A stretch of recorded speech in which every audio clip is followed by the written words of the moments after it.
This is our e-learning lesson for Monday, February 1st. We are beginning a new chapter, 6, and our first lesson is over section 6.1, operations on functions. And we're only going to do down to the end of part G in our lesson today. And the good news is this is something you should be familiar with. We are going to be adding, subtracting, multiplying, and dividing functions.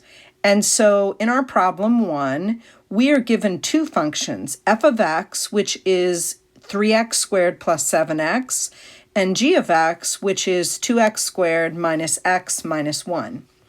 And when you look at problem A, that means take the f function and add the g function to it.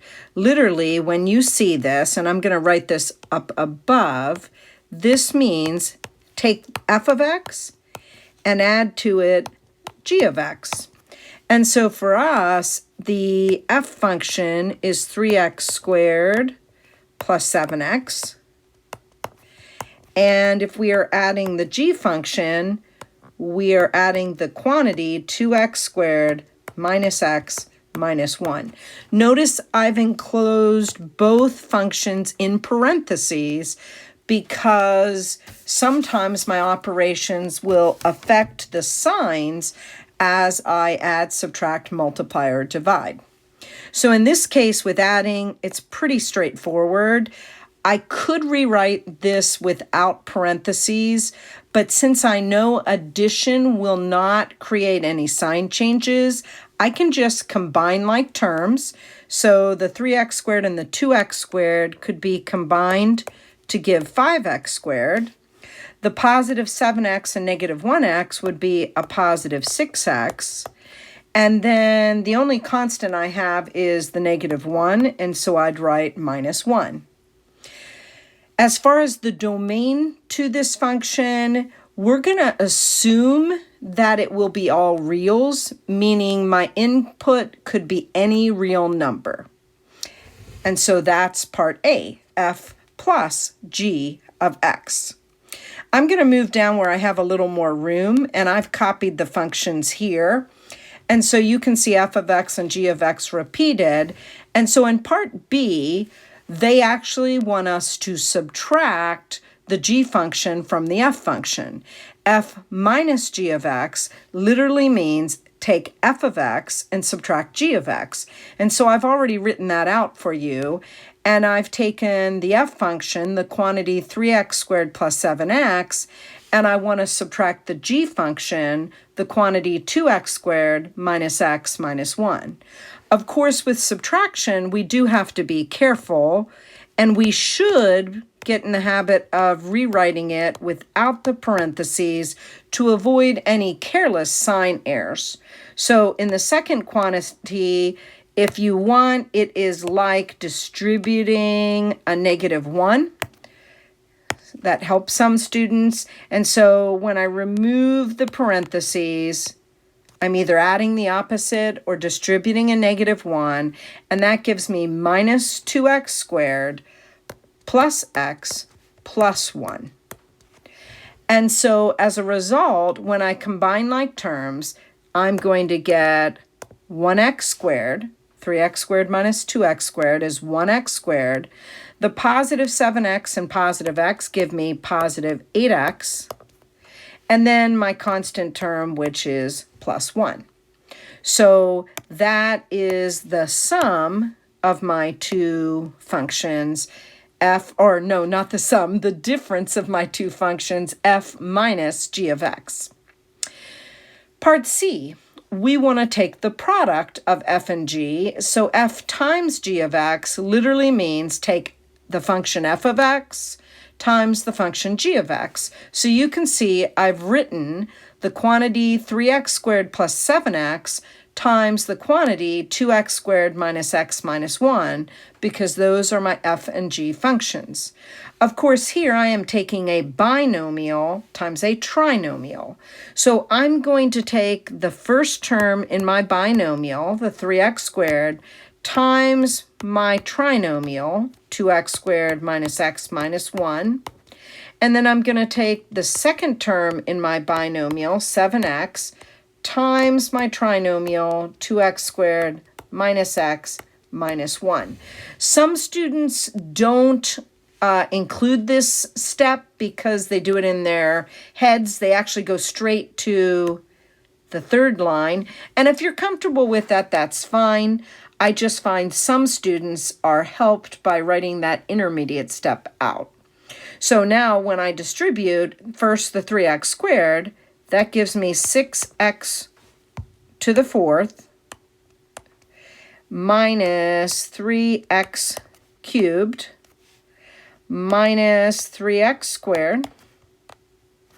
Then I distribute the 7x, and that gives me positive 14x cubed minus 7x squared, and then minus 7x. And now I'm tasked with combining all my like terms. So the first term's easy. That's the 6x to the fourth. It sometimes helps to cross out what you've already dealt with so you avoid repeating, adding a term in. So now I need the negative 3x cubed and the positive 14x cubed. That would be a positive 11x cubed. And I might want to cross those out. A negative 3x squared and a negative 7x squared is negative 10x squared. And finally, I can see all I'm left with is negative 7x.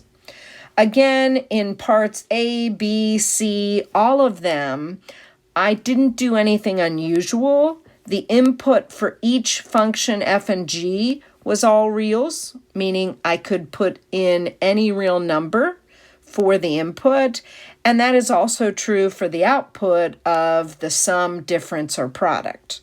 Nothing unusual. Part D, though, we get into the quotient of two terms. F divided by g of x literally means take the f function, which we know is 3x squared plus 7x, and divide it by the g function, which we know is 2x squared minus x minus 1. And that is your quotient unless the numerator and denominator can factor and the quotient can reduce.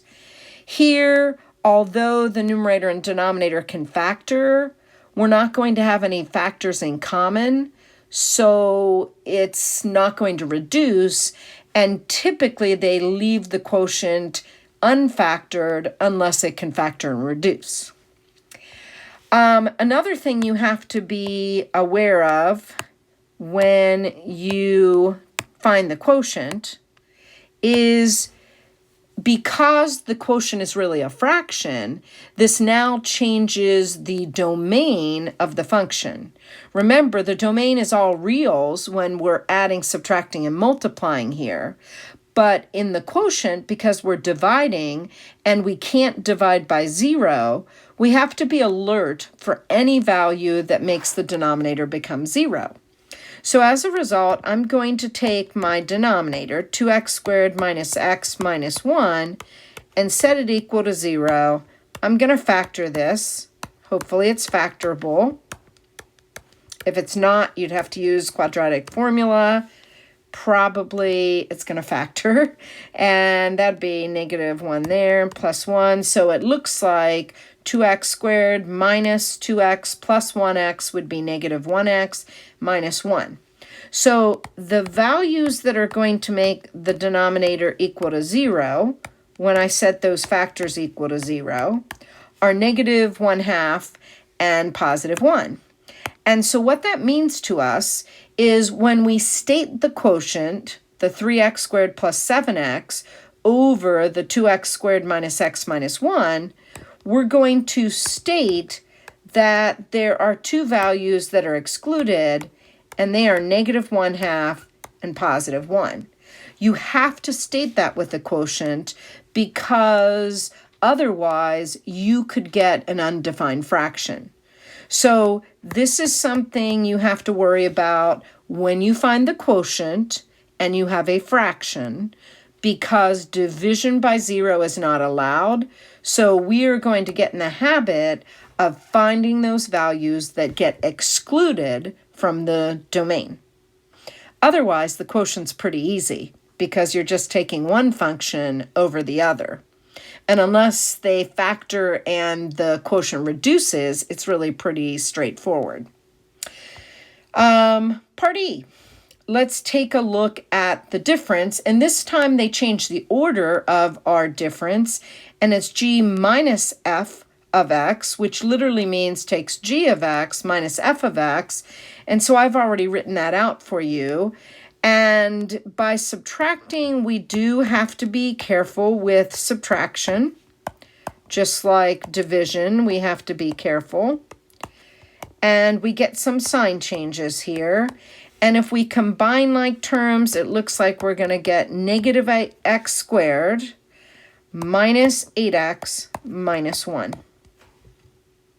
So that's our difference. And again, here, the domain can be any real number. We don't have a fraction to be worried about. How about part F? F is taking the order g times f of x, literally taking the g function that I've written out here, times the f function, and I could go through the entire product and find that product, distributing each term in the first quantity times the second quantity. But here's a little secret. We know multiplication's commutative, and since I've already done part C, where I took f times g of x, I could write all of that out again, but why? Why don't I just take the answer I found in part C and write that here? Because the product has to be the exact same thing. And so that would be 6x to the fourth plus 11x to the third minus 10x squared minus 7x. I think I got that. Let me see. Let's see if that jives with what we had. Yep, looks good. All right, the last problem. The quotient g divided by f of x, this is going to mean take the g function and divide by the f function. And the order does matter when you divide, like subtraction. And so I'm going to take 2x squared minus x minus 1 and divide it by 3x squared plus 7x. Now, we do know they factor, but it's not going to reduce. So the only thing we have to worry about here, again, is what's going to make that denominator equal to 0, because those values are going to be excluded from our domain, and everything else will be good except for those individual values. And so we can factor out a common factor of x. That means x could equal 0 or negative 7/3 here. And so those are the values that get excluded from our quotient. We've got to say x cannot equal 0 or negative 7/3, or we would have division by 0, which is not allowed. So that's our lesson. Add, subtract, multiply, divide. 2 functions. And the assignment there you can see is page 389 to 392, 8 to 14 even. On each of those problems, you have to find the sum, difference, product, and quotient, but I think all of them are starting with the f function and then the g function. You don't have to go both ways. And then 36, 39, 40, and 65 are related problems, and hopefully you will go through those as well, and we will deal with questions on block day when I see you either Tuesday or Wednesday. Have a great e-learning day. See you tomorrow or Wednesday.